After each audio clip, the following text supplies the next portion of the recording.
afternoon, ladies and gentlemen. I'm really honored. Buenas tardes. Estoy muy emocionada hoy. Es un poco imponente el estar aquí con estos panelistas de los dos economistas más importantes de Europa en un momento francamente importante.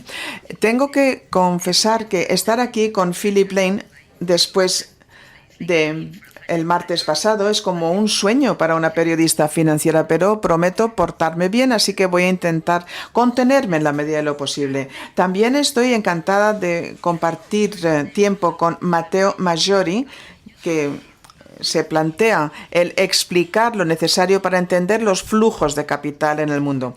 Yo recomiendo a todos que estudien su página web. ¿Qué va a pasar con la asignación por parte de China? Bueno, hoy vamos a hablar acerca de la dinámica del sistema financiero en la zona euro. Es el asunto en el que se va a centrar el señor Maggiori y va a ser interesante oír el intercambio con el señor Lane, que es uno de los investigadores, uno de sus profesores, podemos decir. Así que antes de empezar esta sesión voy a hacer algún breve comentario acerca de asuntos prácticos.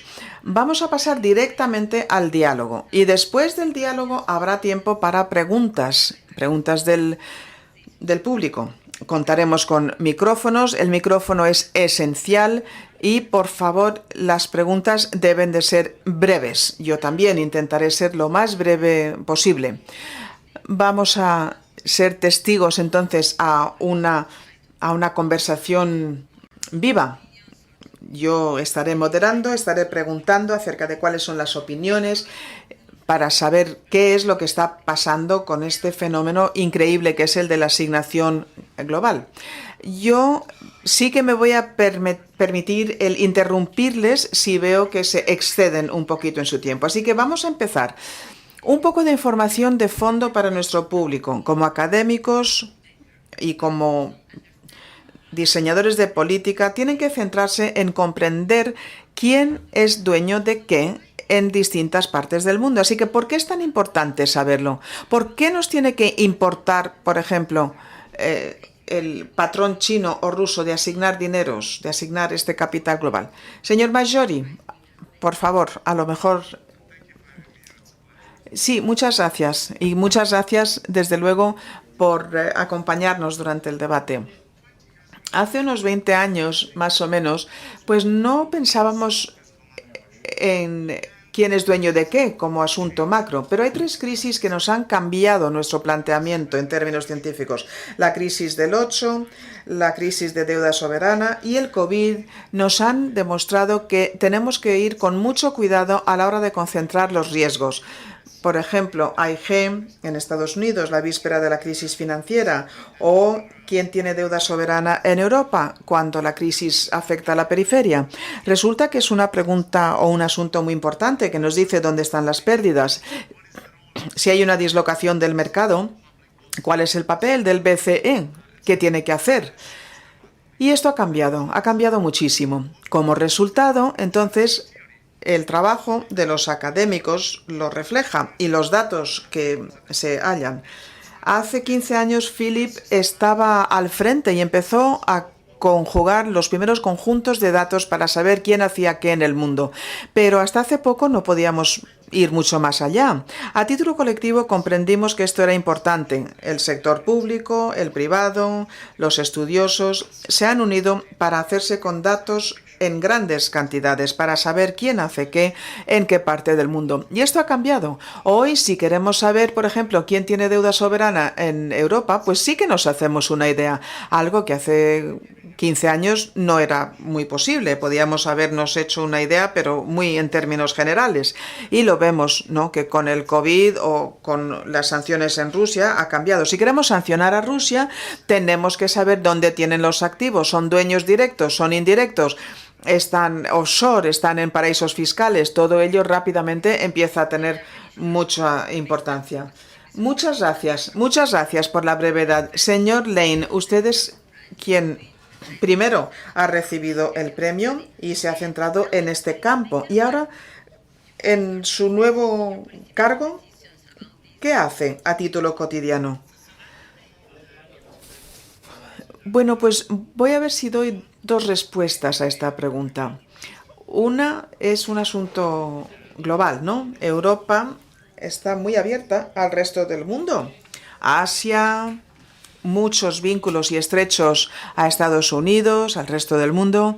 Y luego, en segundo lugar, el asunto también muy importante para ciertas áreas dentro de la Unión Europea. Y la pregunta sería, ¿hay mucha interconexión entre los distintos países miembros? Y esta interconexión, pregunto, ¿se estabiliza o es una fuente de inestabilidad? Porque quién es dueño de qué nos permite dar respuestas a esa pregunta. Así que vamos a ir un poquito atrás en el tiempo. En los años 90, hace 30 años, yo estaba empezando mi devenir con Gian-Maria Malesi Foretti. Básicamente buscábamos países para ver de qué eran dueños, en qué invertían y quién invertía en ellos. Es decir, la relación para con el resto del mundo en términos generales. Tenemos esta información, claro. Y hay otra pregunta y es ¿quién es dueño de qué? Y los datos en este sentido empiezan a estar disponibles hace 20 años. Hay entonces una ola de datos súper agregados. Puede ser país o pueden ser sectorial.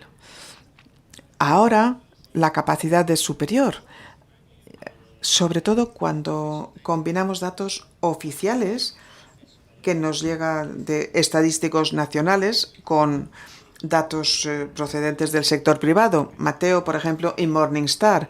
Estudiamos fondos concretos y aprendemos de esta información. Así que aquí este ejemplo de interacción público-privada, interacción entre datos oficiales, datos comerciales, es importante. Pero a mí me parece que lo importante es, cuando veo el área en su totalidad, lo que quiero saber es quiénes son los inversores globales en la zona euro, porque así, si hay un evento en Asia o en Norteamérica, vamos a ver cuáles son las implicaciones para nosotros, porque van a ser muy importantes. Pero también dentro de la zona euro voy a querer saber si ha habido alguna novedad en Alemania. Bueno, pues en Europa, ¿quién se va a ver expuesto a esta novedad, en mayor o en menor medida? Así que es un asunto complicado y fundamentalmente es una pregunta de peso. Bien, pues muchas gracias. Vamos entonces a centrarnos en un asunto candente. Señor Lane, ¿cuáles son las amenazas al sistema financiero por parte de los tipos que crecen? Bueno, voy a responder volviendo a lo que acabábamos de decir. Yo entiendo que hay tres maneras de plantearnos este asunto. Una es el punto de vista macro. El tipo sube. ¿Cuáles son los sectores más afectados? Y según va pasando el tiempo, ¿qué pensamos vamos a ver desde el punto de vista del empleo, el consumo, la inversión? Esto es el canal macro. Hablamos de largos desfases, ¿no? Esto es lo que observamos. Luego, segundo, el flujo, podemos decir. Cuando incrementamos los tipos, hacemos préstamos nuevos más caros. Ese es el resultado. Y también, de hecho, desde el punto de vista de decisiones de cartera, la alternativa entre ser dueño de un bono del gobierno o una acción o colocar dinero en una cuenta, bueno, pues todo ello se ve afectado por la decisión relativa al tipo. Y luego está el tercer elemento, que yo creo que es el que más se interconexiona, que es el nuevo precio fijado a carteras ya existentes. Es decir, el efecto sobre el valor. Imaginemos, yo compro un bono en el 21, el valor de ese bono emitido en un entorno de tipos bajos va a ser muy distinto hoy. Si yo compré un activo en dólares o en euros, pues el tipo de cambio también va a haber variado. Si yo intento determinar el valor de inmobiliario, comercial o residencial, bueno, pues aquí me remito a quién es dueño de qué, porque la exposición a activos ya existentes, cuando cambia el tipo, pues tiene su qué, tiene su miga. Básicamente, hemos visto un mundo en el que muchas personas creían que los tipos iban a ser muy bajos sin interrupción durante muchísimo tiempo. Y esto fue importante cuando se trataba de fijar el valor de muchas cosas. Hablo de activos financieros, pero vamos a hablar también acerca de las empresas, sobre todo las tecnológicas o las startups. Estas empresas van a tener beneficios a años vista. El valor actual de beneficios que solamente se materializan de aquí a 5 o 10 años depende de los tipos. Así que hemos visto grandes niveles de exposición vista la reevaluación de empresas tecnológicas. Cualquier empresa que necesita capital intangible, de hecho. De manera tal que esto es, podemos decir, lo que estamos viendo ahora. Cómo responden las personas cuando el valor de su cartera se reduce. Y aquí ya estamos haciendo referencia a algo que muchos comentan, que es hasta qué punto es importante para alguien que piensa aguantar el bono hasta su vencimiento. Habrá una pérdida en papel, pero en cuanto al comportamiento en sí, si piensas aguantar hasta vencimiento, pues el comportamiento va a ser distinto. Mientras que si es un intermediario quien tiene el bono y obliga a la venta, porque es un banco como SVP, ¿verdad? O cuando es una empresa inversora, cuando el escenario es que los inversores retail se ponen nerviosos, pues ese es el factor de riesgo. Hasta ahora en Europa todo ha ido suavemente. Hemos visto reasignaciones, es verdad, pero no hemos visto nada demasiado dramático. Así que de momento podemos decir que el ajuste ha sido suave a los tipos altos. Pero claro, estamos observando. Claro, exactamente, así es. Bueno, antes hemos comentado brevemente. Yo quisiera saber si es el mismo riesgo. Bueno, voy a comentar algo a lo que ha hecho referencia Philip y luego voy por otra vía. Cuando pensamos en la dislocación en mercados financieros, pues es un poquito como un accidente de coche. Vas ralentizando y si ralentizas a lo largo de una distancia larga, no hay problema. Ahora, si tienes 2 metros solamente, no es lo mismo. Cuando algo se mueve mucho, como los tipos recientemente, el problema es que el accidente va a ser uno más agresivo. En Estados Unidos hemos visto varios bancos que caían porque los depositantes, los clientes, sacaban su dinero. ¿Por qué? Pues porque en cuanto a los activos, el banco tenía este riesgo de tipo que estaba generando pérdidas. Esto no lo hemos visto en Europa. Hasta ahora, en Europa ha ido todo muy suavemente. No hay garantías de que siempre vaya a ser así, pero desde el punto de vista ex ante, ¿cómo podemos enjuiciar si va a ser o no sin sobresaltos? Bueno, pues por eso es importante saber de quién es qué. Queremos saber si hay alguna parte del sistema financiero, en el sistema bancario o no bancario, que están especialmente expuestas. Así que en el pasado hemos intentado averiguarlo ex ante. Algo interesante en Europa es que tradicionalmente Europa se ha basado en préstamos, pero en los últimos 15 años la intermediación procedente de no bancos, bonos, por ejemplo, en manos de empresas de seguros, mutuas y demás, se ha disparado. Y es una fórmula de intermediación distinta a la del banco, porque venden acciones al público, no hay depósitos.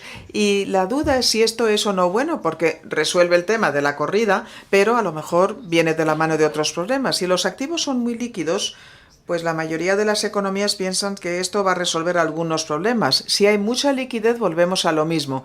Imaginemos un fondo dueño de bonos que son muy líquidos y hay que vender. Y el público empieza a querer retirar porque están cambiando, por la razón que sea, porque están temiendo incrementos. Bueno, pues esto es un problema. Y de hecho, la Fed durante el COVID tuvo que intervenir, tuvo que comprar ETFs en el mercado abierto, porque había inversiones en bonos de empresa. No lo hemos visto en Europa, pero la tendencia que apreciamos con estas posiciones que van en aumento, a futuro quizás tengamos que pensar en cómo regular este sector. Ha habido mucha regulación en el sistema bancario, resultado de la crisis financiera, pero cabe más. Y aquí yo me distancio un poco de lo que decía Philippe, es lo que tiene que ver con soberanos. Hay una pregunta importante a nivel mundial, sobre todo importante en Europa, es la sostenibilidad fiscal. Grandes soberanos con mucha deuda sobre PIB. La deuda es fácil si los tipos son bajos, así que Italia es solvente con tipos bajos, ¿verdad? Porque es fácil la devolución. Pero si suben los tipos va a haber problemas, como vimos allá por el 12 y en España también.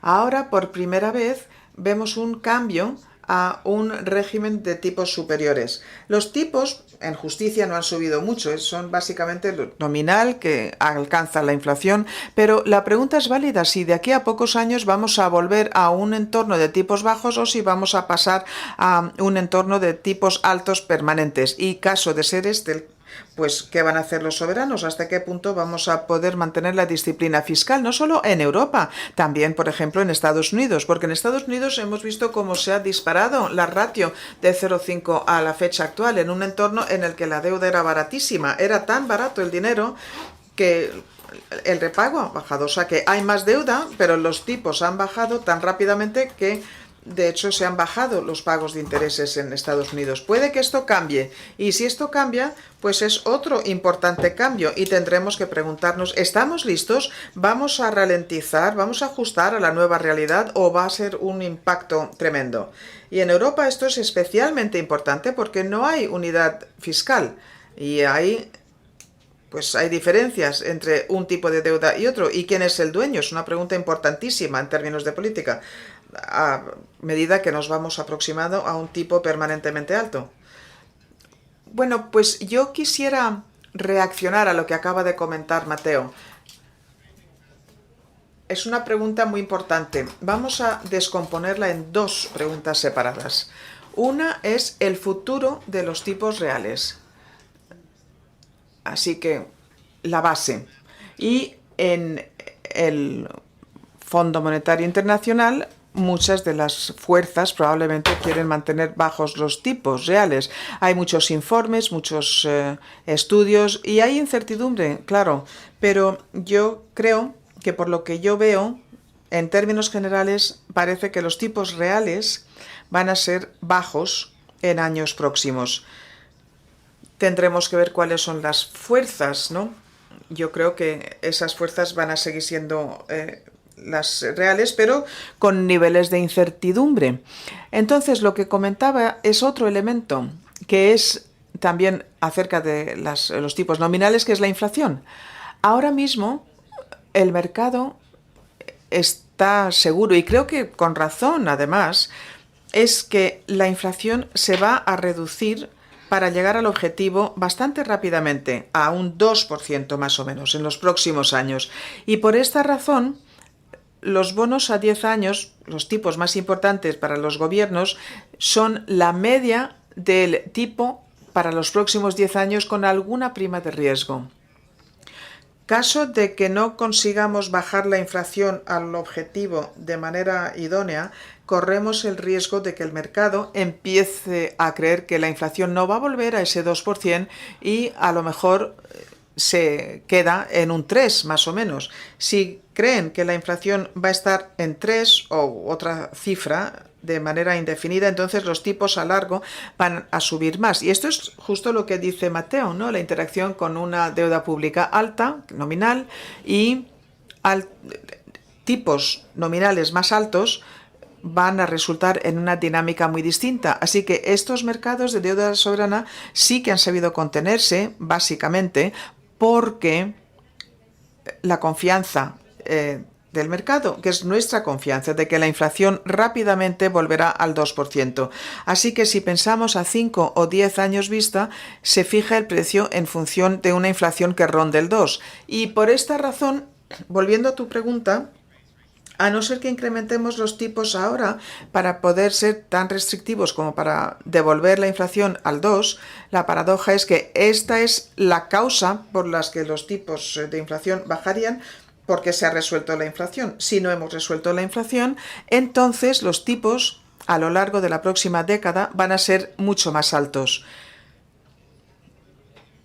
lo que plantea Mateo, entonces, incluye este ángulo político, ¿no? No en cuanto a lo real, que son los elementos fundamentales, pero en cuanto a lo nominal, pues va a depender de esta política. Bien, luego vamos a volver a la banca en la sombra, pero vamos ahora un poquito más allá viendo los tipos que crecen. El BCE dice que va a estudiar 3 parámetros a la hora de tomar decisiones: inflación, dinámica de la inflación subyacente o core y la fuerza de la transmisión de la política monetaria, es decir, cómo se ven afectados los tipos por el préstamo. ¿Piensa usted que va a haber tipos crecientes en tanto en cuanto no se cumplan estas 3 condiciones? Bueno, a mí algo que me corresponde hacer es reformular las preguntas como esta. Vamos a ver.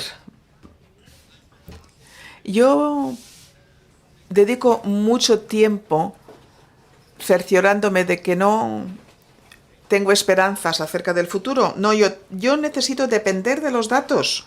Yo tengo que centrarme en la previsión de la inflación. Vamos a explicar que son 2 partes, ¿no? El caso base. La semana pasada hablamos de estas proyecciones, pero también tenemos que pensar en el riesgo relativo a ese caso base. Hablamos y comentamos si estos riesgos son más importantes para el upside o para el downside. Y la semana pasada estuvimos viendo cuáles son los riesgos que acechan a la economía y a la inflación. En segundo lugar, no queremos centrarnos o basarnos solamente en las predicciones.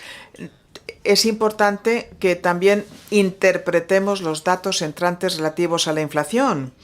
¿Y por qué hablamos de subyacente o underlying? Pues porque tenemos que centrarnos en esa parte de la inflación que pensamos va a acompañarnos a no ser que reaccionemos con una política. Y estamos viendo muchas medidas que ajustan en función de los impactos temporales, que ajustan también en función de los impactos sobre la inflación core de energía y alimentos. Y esto lo vamos a seguir haciendo, manteniendo la mente abierta, en vez de diciendo esto es lo que yo creo va a suceder. Y luego la transmisión, yo me centro, y lo repito una y otra vez, me centro en que la historia pues no ha tenido tantos ciclos de este tipo. Nadie está seguro al 100% acerca de hasta qué punto funciona una política en concreto en estas circunstancias tan inciertas. Modelamos muy bien en el BCE, pero los modelos son muy sensibles a todo tipo de especificaciones y alternativas, así que tenemos que centrarnos en los datos. Yo creo que la señora Lagarde lo dijo la semana pasada, ¿no? Si no hay un cambio material en las previsiones entre ahora y julio, pues parece que finales de julio estará bien y en septiembre veremos que estamos a meses desde ahora hasta septiembre, con una previsión, una ronda para septiembre. Así que en septiembre vamos a ver lo que se decide.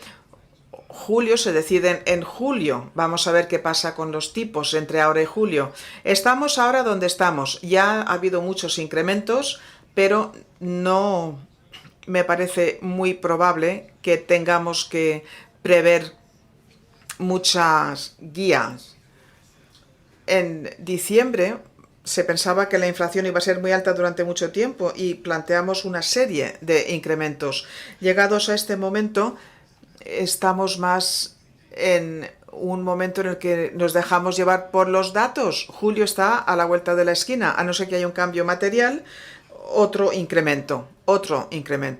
Pero está abierto, ¿no? Si hubiera un cambio material. Y septiembre a mí me parece que queda tan lejos que tenemos que ver qué pasa en septiembre.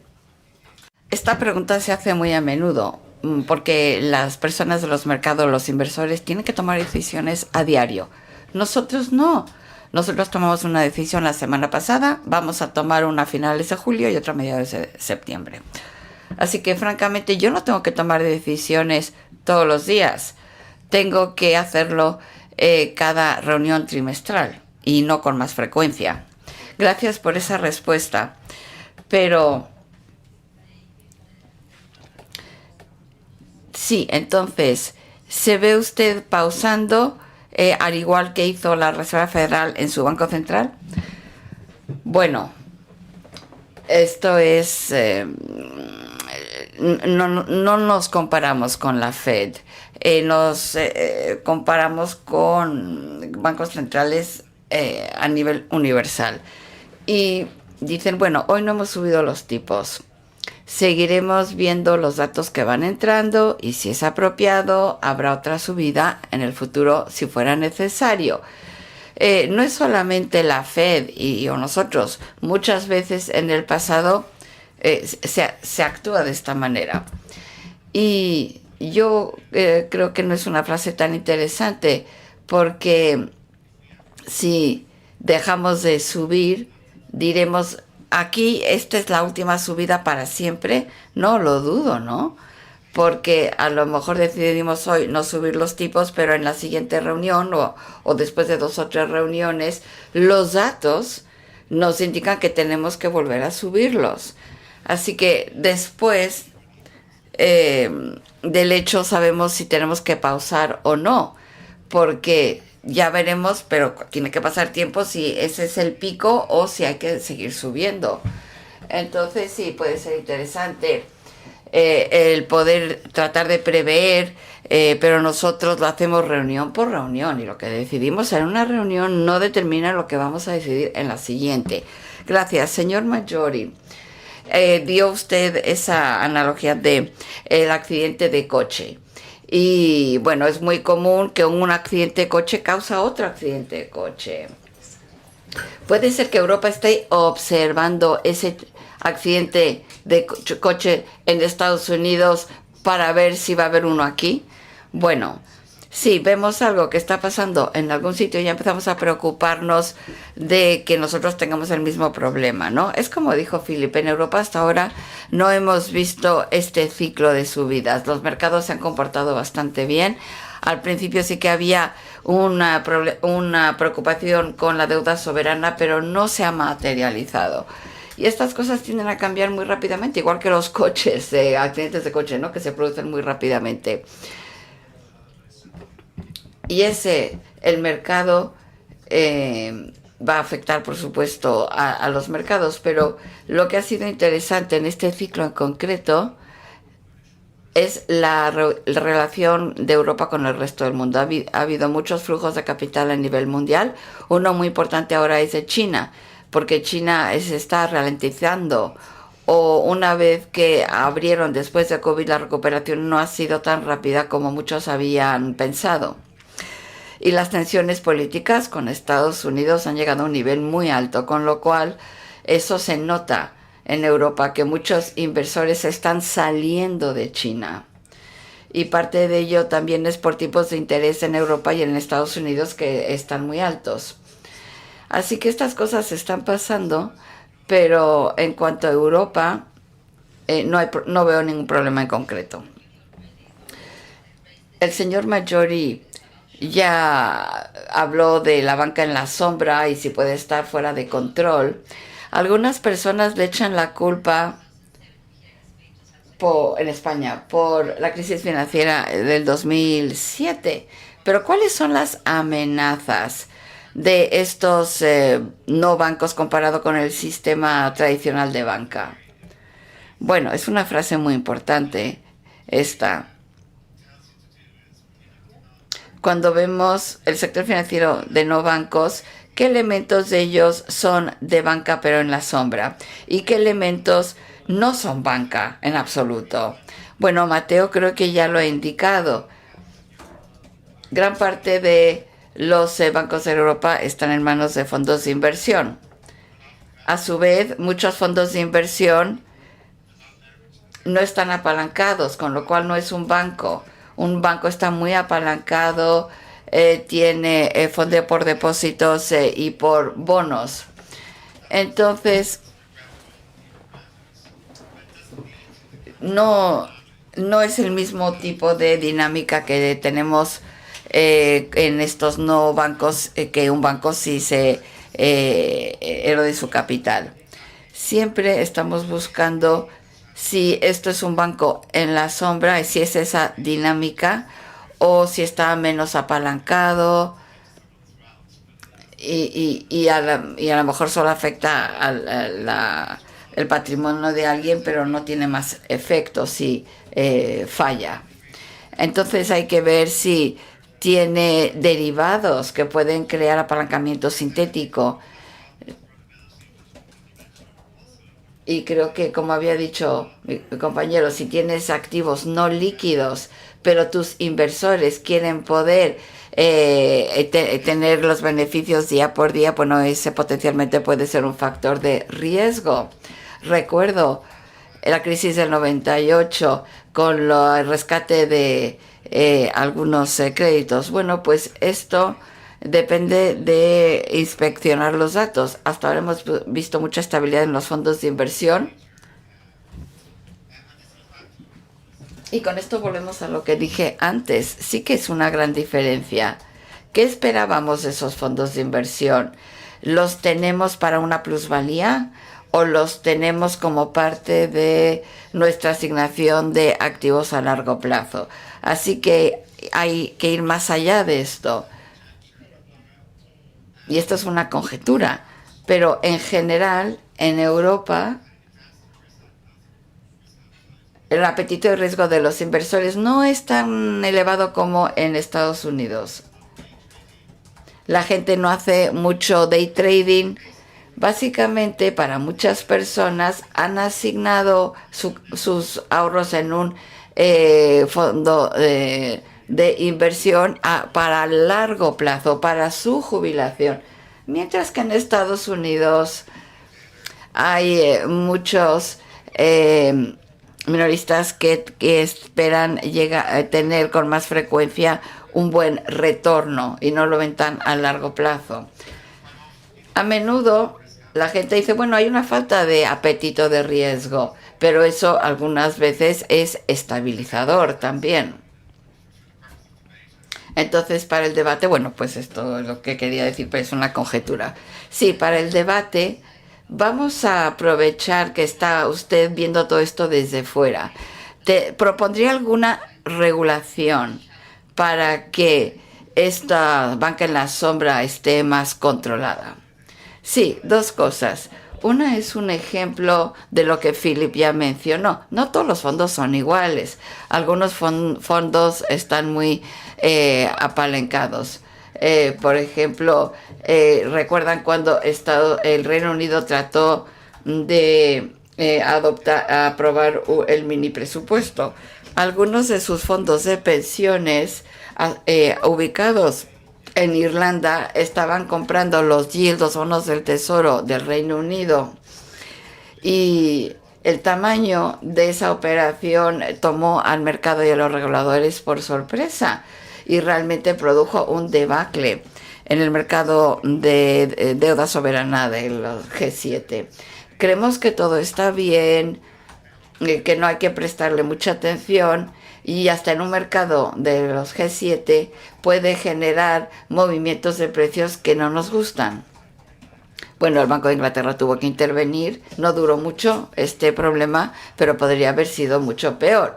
Si hubiese sido un pánico general, bueno, pues esto fue algo realmente muy del Reino Unido y causado por ellos mismos, francamente. Ahora bien, hay dos cosas más. Una parte de la regulación es que si es un banco, lo tienes que regular como un banco, y ahora no están siendo regulados así, o estamos iniciando ese proceso. Pero hay otros dos problemas.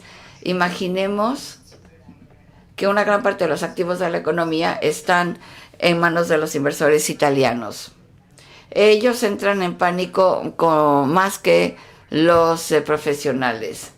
Supongamos que tenemos un fondo de inversión que invierte en en bonos de empresa. De repente no podemos comprar el 50% en bonos del Tesoro, y si los quieres rescatar tienes que vender, y ese es un problema. Y eso todavía no lo hemos visto suceder. Bueno, tuvimos COVID y en y la acción en esto, en los mercados en Europa y en Estados Unidos sí hubo algo de esto, pero al ir creciendo esto, este es un problema que nos vamos a tener que enfrentar una y otra vez. Y no, para los mercados que son muy líquidos no es un gran problema, donde hay mucha capacidad para absorber la otra parte de los flujos. En renta variable, por ejemplo, ahí no nos preocupa tanto, pero nos preocupa si es una es una tendencia estructural, si estos fondos crecen mucho comparado con los fondos hedge. Pero en cualquier día, la asignación de capital es fija, pero si vemos en 10 años, sí que va evolucionando las cosas.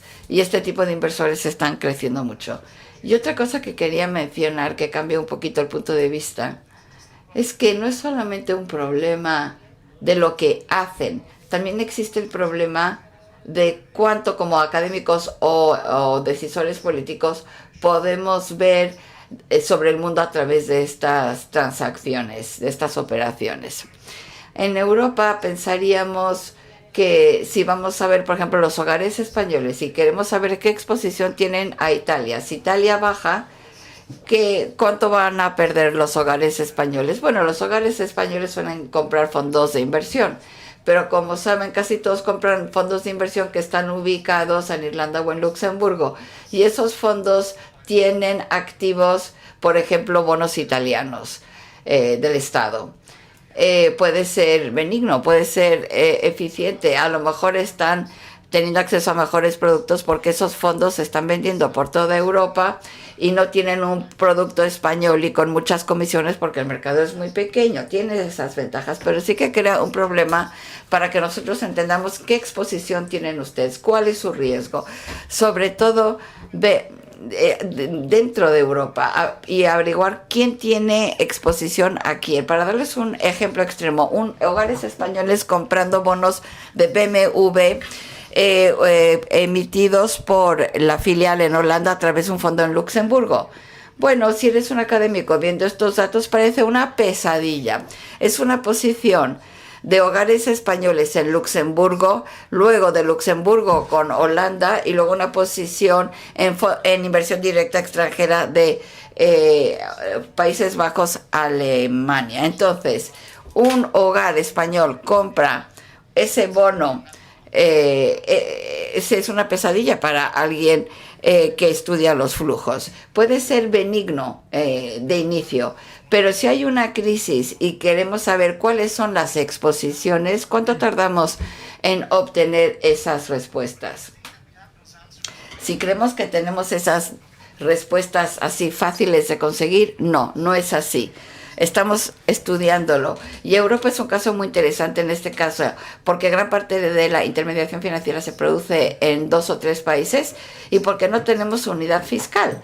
En la intermediación en Estados Unidos también casi todo se produce en Nueva York, pero tiene una regulación armonizada, no es así en Europa. Tenemos segmentación y si alguien se rompe bajo estrés, pues puede haber un problema. Y por eso estoy estudiando todos estos flujos. Bueno, él no parece tan tranquilo como usted como con el tema de la banca en la sombra, pero quería preguntarle, ¿usted sigue sus investigaciones para tratar de hacer un seguimiento de estos problemas que acaba de decidir que es una pesadilla para los decisores políticos? Bueno, colaboramos con el BCE. Desde luego es una buena colaboración la que tenemos. En segundo lugar, donde estamos ahora es, hemos avanzado muchísimo si lo comparamos con la situación anterior. Del 2008 al 2012 estábamos tratando de calcular las exposiciones.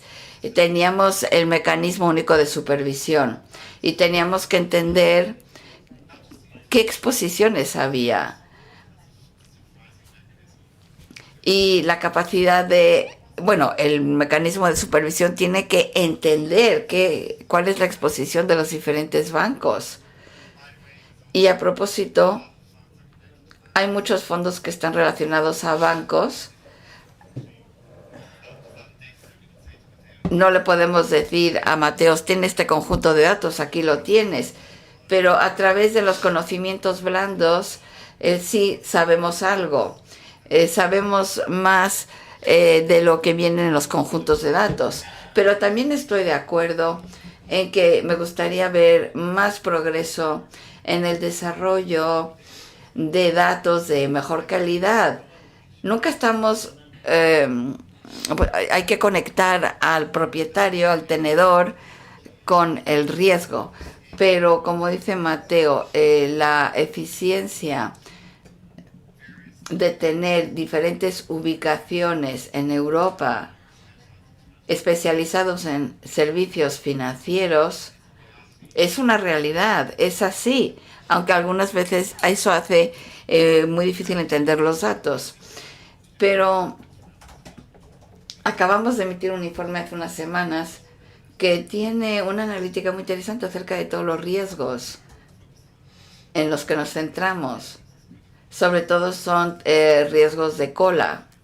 Pero ahí es donde las cosas se ponen interesantes, cuando se puede desarrollar un riesgo de cola. Así que ya se ha progresado bastante, pero queda mucho por hacer. Estaríamos mucho más satisfechos, contentos, si hubiese más unión de mercado de capitales en Europa y más desarrollos en una unión fiscal para que haya un más equilibrio en Europa, en vez de tener acción fiscal a nivel nacional. Y tenemos un ejemplo muy concreto durante la pandemia. El tener Next Generation, eso estabilizó muchísimo. Así que creemos que es importante la unión y una capacidad fiscal centralizada por motivos macro, por motivos de estabilidad financiera sería muy interesante. Sí, habló sobre la unión incompleta de mercados de capitales y de unión fiscal. Bueno, pues quiere trabajar en estas reformas, en estos esfuerzos, pero bueno, todavía no se ha avanzado mucho.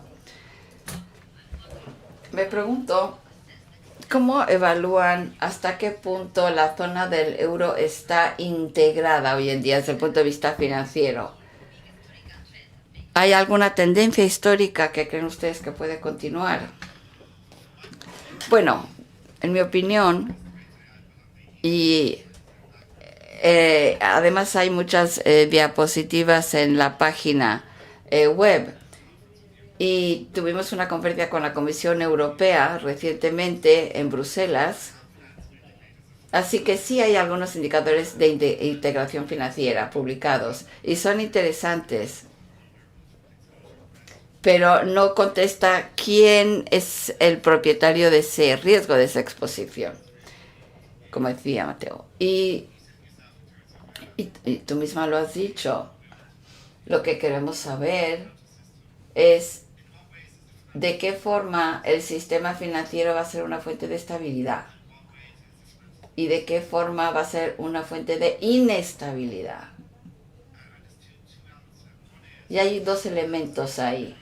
¿Cómo responde Europa y el mundo a un shock común? La pandemia fue un ejemplo bueno de ello. La guerra en Ucrania también es un shock común para todos. Pero desde el punto de vista de Europa, también hay que contestar la pregunta hipotética. ¿Qué pasa si un país o un grupo de países tiene problemas? Y lo que ha sido muy interesante en este ciclo de subidas de tipos es la ruta a la estabilidad de los diferenciales. Los diferenciales también son un indicador muy importante que hay que considerar. Y volvamos a 2 o 3 motivos fundamentales. En primer lugar, la inflación es un problema en gran parte común. y se cree además que se va a volver a un nivel normal de inflación. Eso es algo común también. Así que ahí hay coherencia.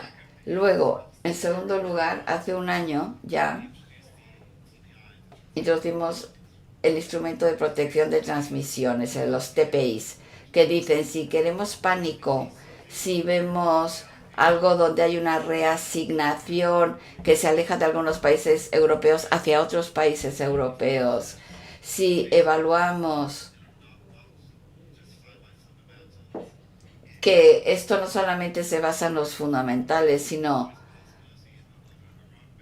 que es un pánico bancario, una corrida bancaria, hay que intervenir. Y eso ha desempeñado un papel, que la gente no debe de creer que puede suceder lo que sucedió en el 2010, 2012.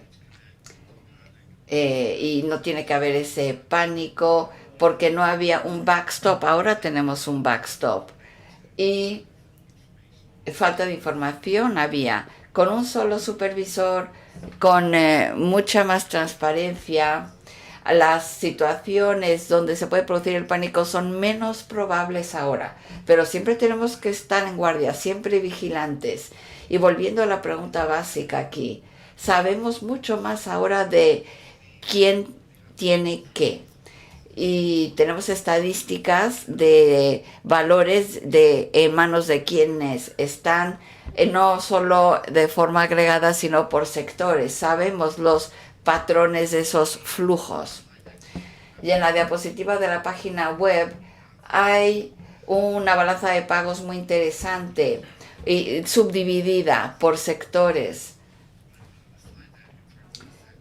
Y vemos bien los flujos sectoriales, porque si los flujos vienen de inversores nos podemos quedar más tranquilos que si vienen de inversores muy apalancados. ¿Quién es el último tenedor de esos títulos? Se puede quizás poner nervioso bajo algunas condiciones, así que estamos colocando ahí más datos, haciéndolo más transparente, cuanto más datos mejor, pero por ahora el sistema europeo, yo creo que hay muchas cosas que puede resolver el BCE, el Next Generation dio mucha estabilidad. Y luego, en cuanto a futuros eventos de cola, está bien también tener ese instrumento TPI para que la gente entienda que el BCE, cuando ve un evento que puede causar pánico, está decidido a intervenir si fuera necesario. Señor Maggiori, aparte de hablar de o contestar sobre estas tendencias históricas, a lo mejor en 20 años está en la silla aquí del otro lado, pero ¿cree usted que los políticos quieren o iban a adoptar la unión de mercado de capitales? Bueno, no soy político, pero sí le puedo hablar de la unión de mercado de capitales. Cuando vemos Europa en los últimos 20 años, ha habido mucho éxito, pero también problemas bien conocidos. Desde luego hay mucha más integración que antes. Eso ha sido beneficioso. Desde su fundación se entendió claramente que estábamos entrando en una unión monetaria sin una unión fiscal. Eso ya tenía sus problemas. No es que descubrimos después que era un problema, lo supimos desde el inicio, sobre todo entre los economistas, pero no se comunicó tan bien al público en general. Pero esto sabíamos que iba a ser un problema. Y el BCE, en mi opinión, ha hecho un magnífico trabajo luchando contra este problema. Pero es un problema real y solamente se consigue resolver con más integración. Y hay realidades políticas y límites políticos a la voluntad de integrarse, sobre todo si se trata del espacio fiscal. Como saben, este ha sido un tema muy recurrente en algunas capitales porque se perciben como no compartir, sino como sabemos en qué dirección van a ir los flujos en una crisis, pero se ha conseguido bastante.